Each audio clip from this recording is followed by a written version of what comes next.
relevant de la souveraineté nationale et son financement étant totalement pris en charge par le gouvernement de la République.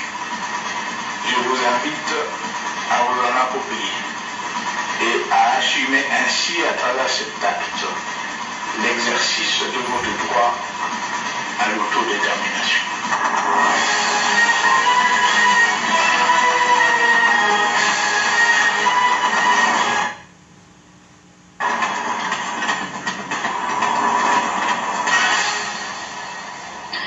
Invité dans ce journal, il s'agit de M. Adon Chaloué, coordonnateur de la jeunesse de la MP. Avec lui, nous allons parler de la tournée qu'effectue le secrétaire général de la majorité présidentielle au Belminacourt dans les différents sièges des partis politiques.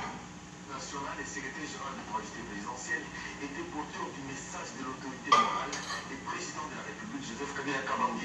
Les élections générales, c'est pour cette année, en décembre 2018, a insisté l'honorable Belminacourt. Le chef de l'État a-t-il ajouté un appel à la communion et à la cohésion des partis politiques membres de la MP en vue de la victoire certaine. Au Parti démocrate chrétien, le secrétaire général de la majorité présidentielle, accueilli au rythme des champs et danses, a communiqué des messages analogues et affirmant la détermination pour l'autorité morale de voir tous les partis de la plateforme présidentielle s'arranger en ordre de bataille pour que les scrutins qui pointent à l'horizon répondent aux résultats positifs attendus. À l'Alliance pour le renouveau du Congo, l'émissaire du président de la République a été l'objet de la quête digne, reflétant la fidélité des cadres et militants de l'ARC à l'autorité morale.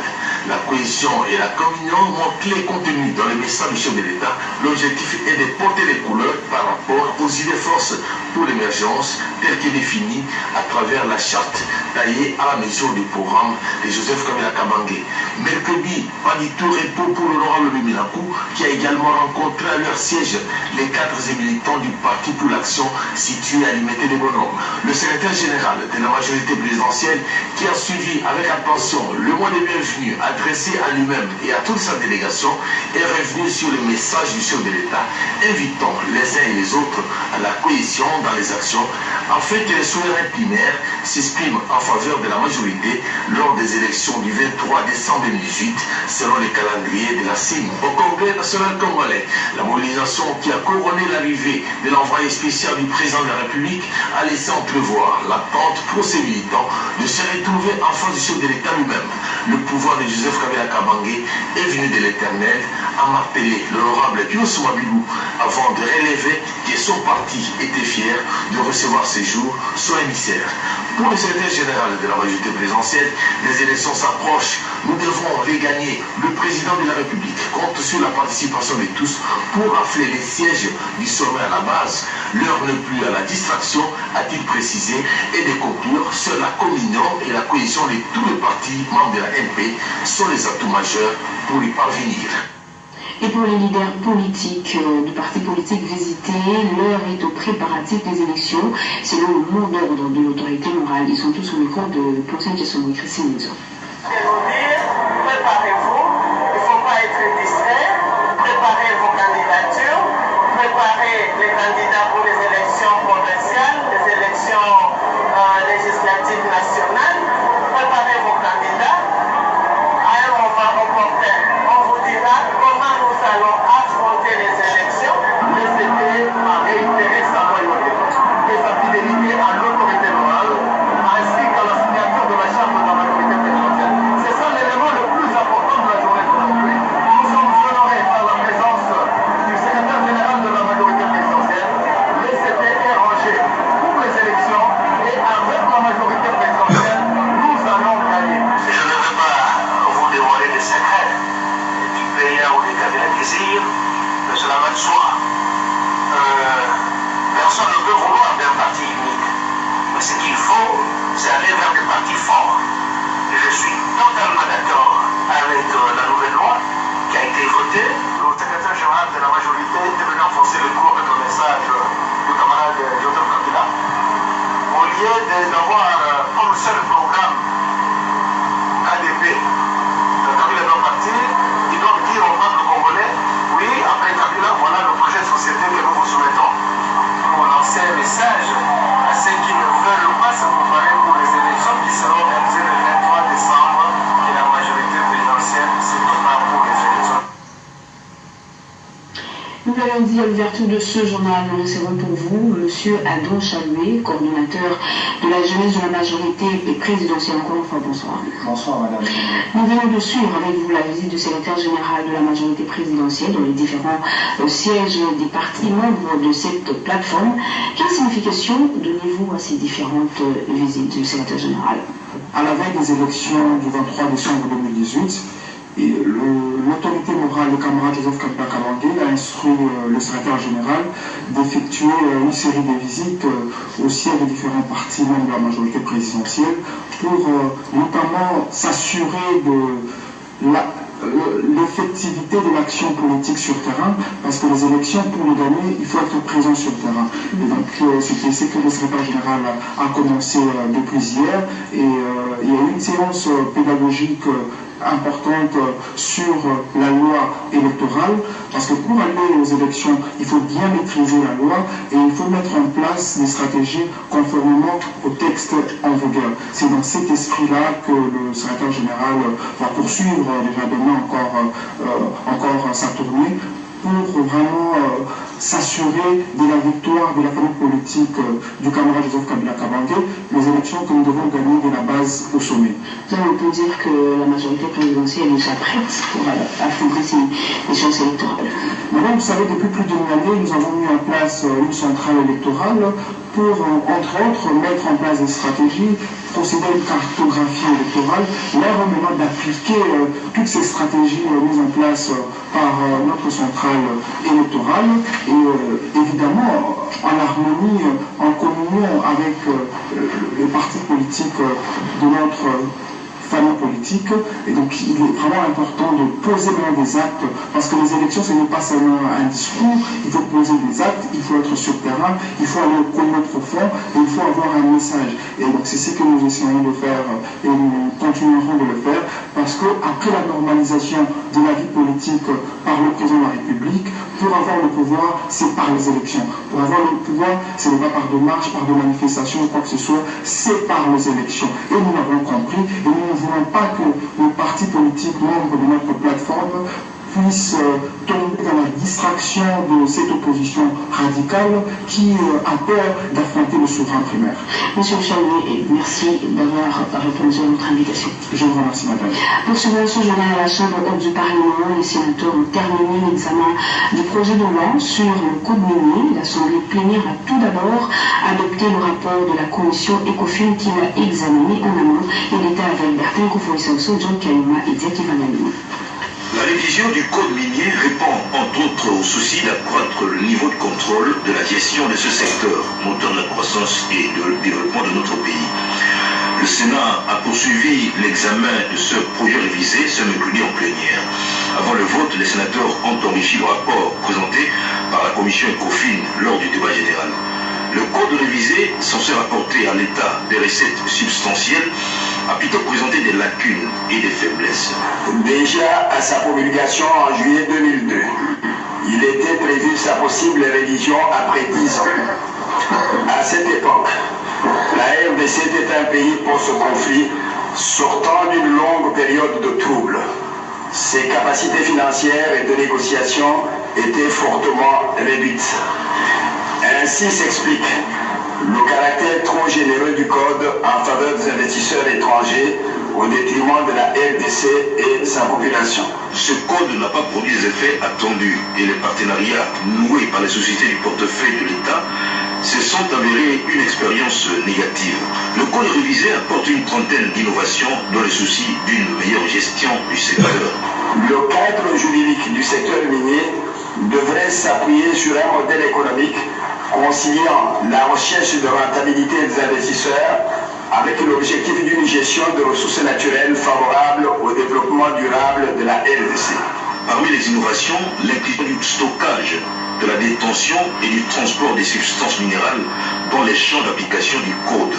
La restriction de l'éligibilité aux droits miniers à la seule personne morale et le relèvement de la quotité de la participation de l'État dans le capital social des sociétés minières. La libération des prisonniers politiques, le dédoublement des partis politiques, bref, la décrispation du climat politique en République démocratique du Congo.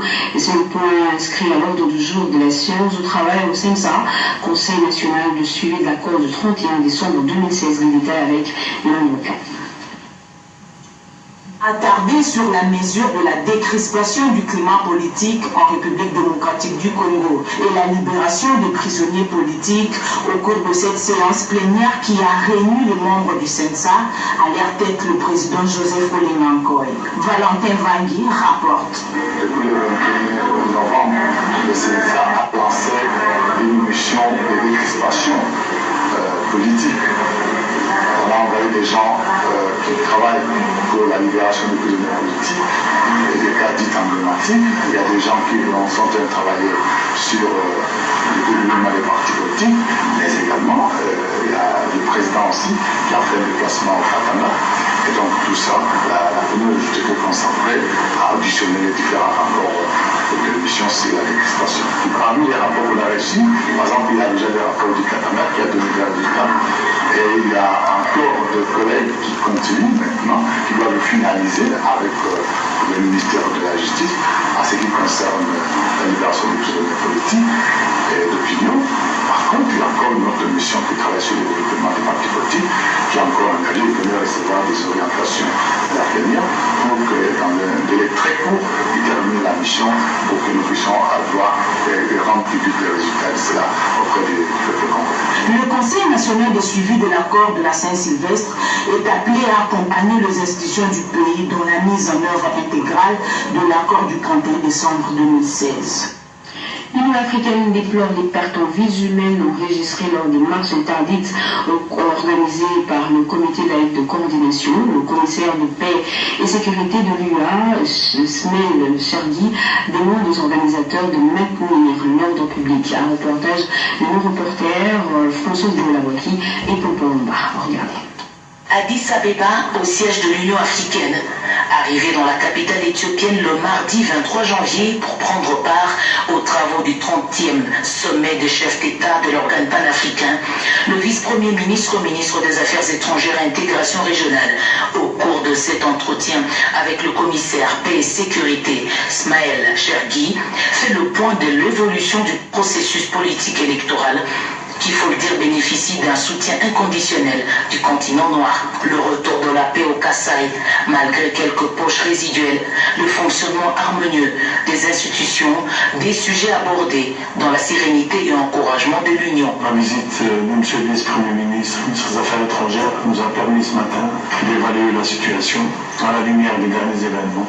Et nous sommes entendus que l'objectif premier sur lequel nous allons continuer à travailler, c'est le processus électoral et faire en sorte que toutes les conditions soient réunies pour qu'effectivement, le 23 décembre, le peuple congolais puisse aller aux urnes et choisir ses leaders futurs. Accompagné de l'ambassadeur itinérant du chef de l'État, Jean-Léon Gandou, et du chargé d'affaires Floribert Kabalo, dans les échanges avec le haut diplomate algérien, les derniers événements de Kinshasa, la marche interdite organisée par la coordination des catholiques a été évoquée. L'Union africaine recommande la préservation de l'ordre public. Nous avons évidemment déploré des violences qui ont eu lieu dernièrement à Kinshasa. Et je crois que d'une part, nous réaffirmons la nécessité et le droit de tous les Congolais de manifester, puisque c'est permis par leur constitution. Mais d'un autre côté, ceux qui organisent ces élections doivent aussi avoir à l'esprit l'ordre et donc l'ordre qu'il faut préserver.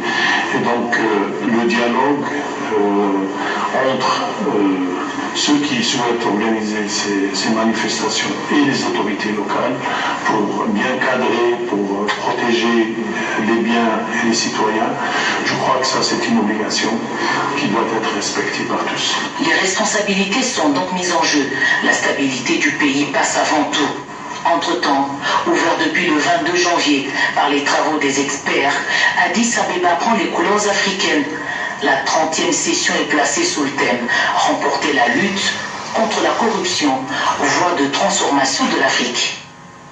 L'importance de l'intensification du dialogue entre les parties prenantes au processus électoral et quel est le rôle des chefs des confessions religieuses dans la préservation de la paix, autant de questions évoquées par le président de la CENI, Corneille Nangaa, qui conduisait la délégation CENI Simé à Accra, au Ghana, lors des échanges avec la communauté islamique du Ghana et la commission électorale ghanéenne. Marcel Monteba.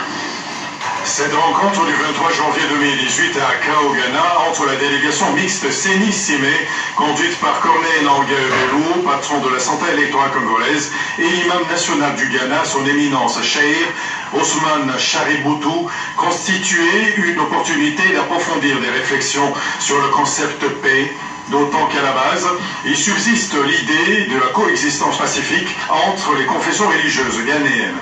L'imam national du Ghana a rappelé la recommandation qu'Allah a transmise à tous ceux qui lui sont fidèles d'agir avec justice, bonté et miséricorde. Au siège du Conseil chrétien du Ghana, les chefs des confessions religieuses de la RDC et le président de la CENI ont été édifiés par le révérend docteur Kwabouena Frimpong sur la mission spirituelle divine qu'ils sont appelés à mener pour les saluts du peuple et appréciés à juste titre.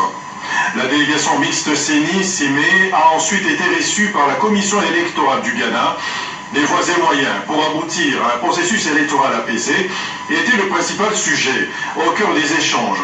Au Ghana, la commission électorale et le regroupement des confessions religieuses sont en parfaite relation. Leur arme contre l'inévitable méfiance, notamment de la classe politique, c'est la transparence. Les confessions religieuses ont toujours joué un rôle déterminant chaque fois qu'il a été question d'apaiser les esprits des compétiteurs et arriver à l'acceptation des résultats par les compétiteurs. D'ici la fin du mois de mars, le ministre d'État, ministre de la Justice, Maître Alexis Tambamamba, va inaugurer la prison de Louzoumou en pleine réhabilitation au travail, emploi et prévoyance sociale. Le ministre d'État, Emmanuel Matoukou, a clôturé hier la conférence technique régionale sur la problématique de l'investissement de fonds de la sécurité sociale. Jean Chavani, Vital Pagavita et Guy Pliskitiki. La sécurisation des prisons et l'amélioration des conditions carcérales des pensionnaires des prisons du pays préoccupe au plus haut point le ministre d'État en charge de la justice et garde des Sceaux, Maître Alexis Tambamamba. C'est dans cette optique qu'il a initié un programme de sécurisation et de réhabilitation des prisons exécuté en partenariat avec la MONUSCO. La réunion présidée par le ministre d'État a permis à toutes les parties prenantes dans la mise en œuvre du dit programme de faire le point de l'état d'avancement de ces programmes qui ciblent une dizaine de prisons. Les prisons de Makala, d'Indolo et de Louzoumou constituent les cibles pilotes de ces programmes. Après l'échange, le ministre qui s'implique personnellement pour l'exécution de ces programmes dans la perfection a annoncé l'inauguration à la fin du mois de mars de la prison de Louzoumou, actuellement en pleine réhabilitation. Organisé par le bureau de liaison de l'Association internationale de sécurité sociale, ASS, ce deuxième séminaire technique a passé au peigne fin tous les freins à l'extension de la couverture sociale au sein des pays membres, et cela dans une approche juridique et universitaire. D'où ce thème central, la problématique de l'investissement des fonds de sécurité sociale. 2 jours d'intenses réflexions ont permis aux participants de ficeler un arsenal de recommandations, somme toute pertinentes, entre autres, le renforcement des capacités du personnel chargé de gérer les fonds de sécurité sociale et la limitation d'interférence des pouvoirs publics dans les organismes de sécurité sociale. Ce rapport final a tout naturellement rencontré les attentes de la directrice générale de l'INSS, Agnès Moine Nawesh Katan. Il est nécessaire d'adopter une organisation financière convenable à travers des politiques et principes de base pour l'investissement des réserves de sécurité sociale. De ce point de vue, le séminaire technique dont nous clôturons les travaux ce jour a constitué une occasion propice pour des échanges fructueux, de bonnes pratiques, inspirées des lignes directrices de l'ASS en matière d'investissement. Après la remise des attestations et les mots de remerciement des participants au chef de l'État, au ministre de tutelle et à la directrice générale de l'ISS pour leur engagement dans la promotion de sécurité sociale, le ministre d'État, ministre du Travail, Emploi et Prévoyance sociale, Lambert Matouk Memas, a, sur pied de l'ordonnance présidentielle portant réforme du régime social en RDC, réaffirmé l'engagement du gouvernement à accompagner davantage l'ISS dans sa noble et lourde mission. Je recommande à la direction générale, au conseil d'administration de l'Institut national de sécurité sociale de la République démocratique du Congo de prendre chacun, en ce qui le concerne, toutes les dispositions pour assurer une mise en application diligente des recommandations pertinentes formulées à l'issue des travaux de ce séminaire. Pour rappel, ce deuxième séminaire régional a connu la participation de la Centrafrique, du Gabon, de la République du Congo, du Cameroun, de la Côte d'Ivoire et de la RDC. Nous vous proposons à présent les pages rétrospectives dans les différents ministères. Tout d'abord, au budget, suivi un extrait de ce qu'a été l'année 2017 avant l'intégralité, juste après ce journal. Tout commence au mois de janvier 2017 avec la prise de fonctions du nouveau ministre d'État, ministre du budget Pierre Kambou Diambaye et son adjoint Willy Ngompos, membre du gouvernement Sami Badibanga. Et c'est en remploi de Michel Bongongo et Ernestine Nyoka. Le premier acte du nouveau ministre d'État consistait à entrer en contact avec les services sous tutelle, notamment la direction de paie, celle de préparation des suivis des budgets, contrôle budgétaire et tant d'autres. Pierre Kambou Diambaye a multiplié par la suite des sorties dans l'optique de présenter la vision du gouvernement central pour son secteur qui a reçu entre autres comme la mission l'appui dans l'organisation des élections dans la République démocratique du Congo. Et l'année 2017 au secteur des hydrocarbures a été marquée notamment par la signature d'un nouvel avenant concernant l'exploitation et l'exploration des hydrocarbures dans la zone maritime de la RDC. Regardez un extrait. Dans le secteur des hydrocarbures, l'année 2017 a été marquée par la confirmation des hydrocarbures, précisément du pétrole, comme étant la nouvelle richesse nationale du pays, malgré la chute drastique du baril du pétrole sur le marché international. Il a plu au chef de l'État de reconduire le professeur Emengo Imukena à la tête du ministère des hydrocarbures. Veuillez nous excuser pour ce couac constaté dans ce journal. La ville de Bouindé, chef-lieu de la province de la Tchouapa, vit toujours dans le noir le plus total. Mais comment aider la population de cette partie du pays à jouir de l'électricité? La question était au cœur de l'entretien qu'a eu le ministre de l'Énergie, Ingele Ifoto, avec le gouverneur de la Tchouapa, Pancras Bongokoyi. La province de la Tchouapa est essentiellement forestière, avec une faune riche scintillée par une hydrographie régulière, mais cette province souffre du manque de l'électricité pour booster son développement. Cette question a fait l'objet de l'entretien qu'a eu le ministre de l'Énergie et des Ressources hydrauliques, Jean-Marie Ingele Ifoto, avec le gouverneur de la Tchouapa, Pancras Bongokoyi. Ce dernier a exposé au ministre la problématique de l'électrification de la ville de Bouindé, une ville qui a des atouts pour faire décoller le développement et l'économie de la province, notamment un aéroport national, un grand port fluvial, quelques huileries à l'état d'abandon, des richesses forestières en essence et tant d'autres. Pour cela, le gouverneur Pancras Bongokoyi a présenté au ministre le besoin de l'érection d'une centrale hydroélectrique dans cette partie du pays. Pour sa part, le ministre Ingele Ifoto Jean-Marie a promis dans un délai record l'exécution d'un programme d'urgence à soumettre d'abord à la hiérarchie Il a promis une solution dans un délai le plus court. Il a un programme urgent qu'il va soumettre à la hiérarchie. Et une fois adopté, je crois que d'ici juin, nous aurons déjà de l'électricité. Jusqu'au moment où nous parlons, nous sommes dans l'obscurité. Tu parles d'un taux faible. Pas faible, ça n'existe même pas. Et donc, c'est pourquoi nous avons besoin d'une centrale hydroélectrique. Aucun coin ne peut se développer sans électricité.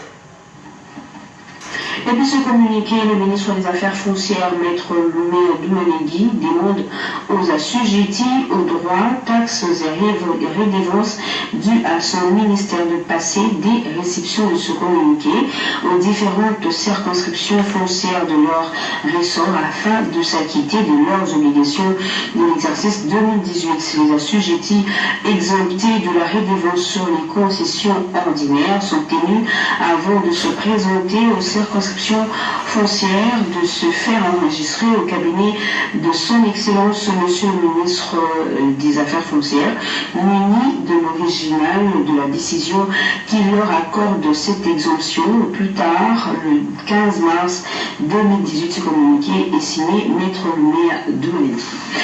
Sakina Chindano, francine, mariée à un sujet libanais, vient d'être rapatriée par le gouvernement. Cette Congolaise qui a subi des atrocités et des séquestrations corporelles en compagnie de ses deux enfants ont regagné la terre de ses ancêtres. Regardez.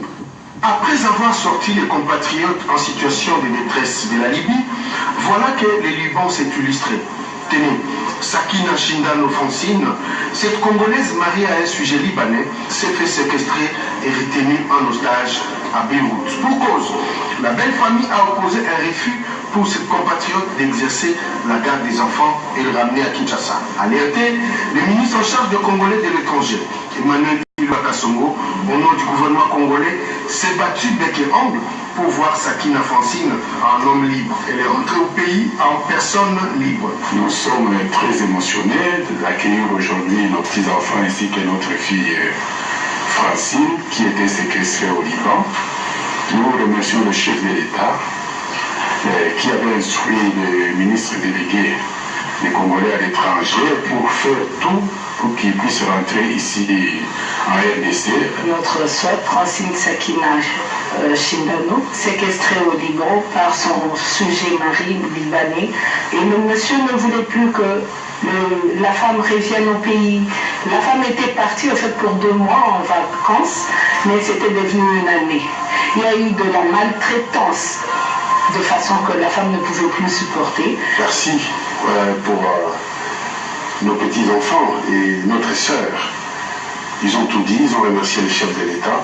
C'est tout ce que je peux dire, moi je ne fais que mon travail.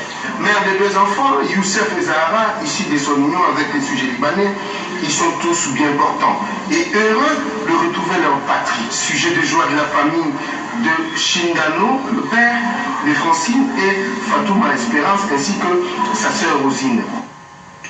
Jean-Michel Garouté, le directeur général de Orange RDC, était l'hôte du ministre des Pétentiques Emery Okonji. Plusieurs questions étaient au cœur de leurs entrevues, notamment la coupure de l'Internet. RDC compte un nombre important d'abonnés et participe au développement des télécommunications dans le pays. C'est lui qui en est le directeur. Christian de Faria a conduit une délégation de son entreprise auprès du ministre des Postes, Téléphone et Nouvelles Technologies de l'Information et de la Communication Emery Okonji pour aborder avec lui différents sujets de télécommunications. Des entretiens, on a retenu la volonté partagée des 2 parties de travailler sur les cheminements vers la technologie 4G que Orange a en perspective. Au sortir de l'audience, Christian de Faria résume. Nous allons parler de beaucoup de sujets, surtout sur les développements du secteur des télécommunications. Je pense que ce secteur des télécommunications doit continuer à se développer. J'ai encore réaffirmé à son Excellence, Monsieur le Ministre, que nous sommes, nous, Orange, décidés à continuer nos efforts de développement, surtout voir quand est-ce que nous serons en mesure de développer le 4G, la technologie 4G, qui serait un pas très important dans le développement des télécommunications dans le pays. Vous avez sûrement corrigé avec moi que l'actuel directeur général de Orange RDC s'appelle Christian de Faria. Vive tension aujourd'hui dans la matinée à l'université de Kinshasa. Les étudiants ont protesté contre le taux appliqué au paiement des frais académiques. Le ministre de l'Enseignement supérieur et universitaire Steve Mbika vient de lancer un message de paix appelant les étudiants au calme car il n'y aura pas hausse de frais académiques. On écoute Steve Mbika. Les étudiants de l'université de Kinshasa ont manifesté aujourd'hui contre le taux du paiement des frais académiques. Le ministère de l'Éducation rappelle qu'il a été décidé que la hauteur des frais académiques cette année est celle qui a été payée l'année passée. Et en ce qui concerne le taux du paiement de ces frais, ça va se faire au même taux que le taux de l'année passée. C'est pourquoi je demande aux étudiants de se calmer et de continuer à payer les frais académiques à la même hauteur que ceux qu'ils avaient payés l'année passée.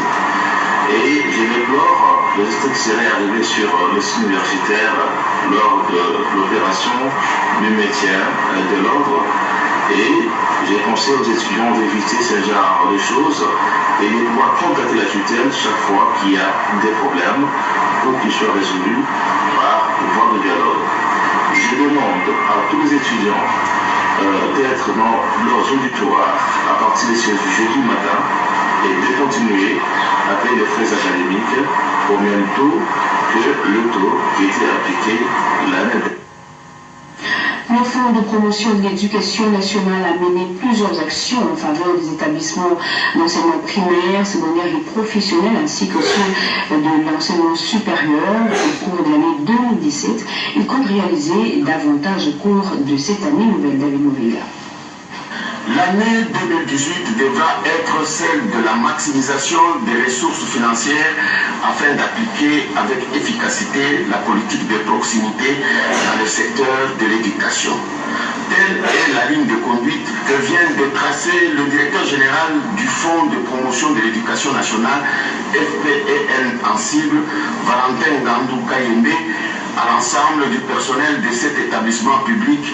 Le directeur général du FPEN a saisi cette occasion pour dresser le bilan de l'année 2017 qui a connu beaucoup de réalisations. Le Fonds de promotion de l'éducation nationale s'est employé à une série d'activités, c'est-à-dire en termes d'actions dans le secteur de l'éducation. Et ces actions, il faut noter qu'il y a des actions immatérielles et des actions matérielles. Les actions immatérielles portent essentiellement sur la qualité de l'éducation. Notamment, on organise une formation en faveur des inspecteurs. Le Fonds de promotion de l'éducation nationale appuie les actions à caractère, dont les actions immatérielles. Mais le Fonds a aussi appuyé et financé plusieurs actions visibles, palpables. J'ai parlé de la dotation aux établissements d'enseignement primaire et secondaire, tout comme supérieur et universitaire, en termes de matériel didactique. Un lot important de matériel constitué des microscopes, spectrophotomètres, les théodolites, les ordinateurs, les vidéoprojecteurs ont été remis aux établissements d'enseignement primaire et secondaire, ainsi que d'enseignement supérieur et universitaire. Au-delà de ça, nous avons également participé dans la réhabilitation des établissements d'enseignement primaire et secondaire sur l'ensemble du... Après avoir enrichi une discothèque, l'artiste musicien Félix Ozekwa vient de penser à nos bibliothèques en publiant un nouvel ouvrage intitulé Les bonbons de la sagesse. L'auteur est allé présenter son livre au ministre de l'EPSP Gaston Moussemena. Il est venu présenter son ouvrage au ministre de l'EPSP Gaston Moussemena Bongala. Félix Ozekwa, leader du groupe Cultura Pays Vie, veut voir son tout premier livre intitulé Le Petit Bonbon de la Sagesse, rempli les bibliothèques des écoles de la République démocratique du Congo. Félix Wazekwa a obtenu du patron de l'EPSP, Gaston Moussemena Bongala, la promesse d'agrément de son ouvrage et la recherche d'un financement à travers la direction des programmes et matériels didactiques pour l'impression du livre en des milliers d'exemplaires. Ça permettra que les livres soient partout dans les bibliothèques pour que les enfants puissent lire. Je sais qu'ils sont nombreux, ils sont très friands de la lecture. Ils aimeraient bien lire, mais parfois les coûts étaient un peu prohibitifs par rapport à leurs moyens. Donc, si ces projets aboutissaient, ça permettra en effet aux enfants d'avoir le manuel dans leurs écoles, dans leurs bibliothèques, et ils pourront les lire tour à tour. Le Petit Bonbon de la Sagesse aborde les sujets aussi bien qu'instructifs, variés et s'adresser à un large public. Il y a plusieurs sujets dans ces livres-là. Je n'ai pas choisi un thème pour développer du début jusqu'à la fin. J'ai pris plusieurs thèmes. Voilà, la multitude de thèmes maintenant font penser à des bonbons. Il y a plusieurs bonbons qu'on a mis dans un sac. On prend pas un bonbon pour s'énerver, on prend un bonbon pour se calmer, pour se détendre. C'est exactement ce que ces livres. Le Petit Bonbon de la Sagesse, un essai de 151 pages imprimé aux éditions Bergame à France et vendu à 15 €. La jeunesse congolaise monte au créneau pour dénoncer les allégations de la Commission de l'Union africaine à la présidente de l'UPJ, Francine Mouba. C'est une manœuvre qui vise à ternir non seulement l'image de la personne concernée, mais aussi à discréditer la jeunesse congolaise dans son ensemble. Les jeunes leaders de la République démocratique du Congo, dans son ensemble, a suivi avec le plus grand intérêt le perpétie et a émaillé les communiqués de la Commission de l'Union africaine portant rupture de la collaboration avec les comités exécutifs de l'UPJ pour défaut de qualité suite à des vices ayant éventuellement ébranché les nouveaux comités de l'Union panafricaine de la jeunesse. La jeunesse de notre pays, toutes tendances confondues, s'est donné tout le temps nécessaire pour analyser cette décision ainsi que ses tenants et ses aboutissants. L'opposition ayant suscité et motivé la décision de la Commission de l'Union africaine est venue principalement de la candidate du Tchad, pays d'origine du président de la Commission de l'Union africaine. Il essaie de préciser au passage que la candidature tchadienne à la présidente du comité exécutif de l'UPJ avait été rejetée pour irrégularité à cause du retard pris dans son enregistrement. Déjà, en avant, le gouvernement tchadien lui-même s'était prononcé en faveur du retrait de cette candidature.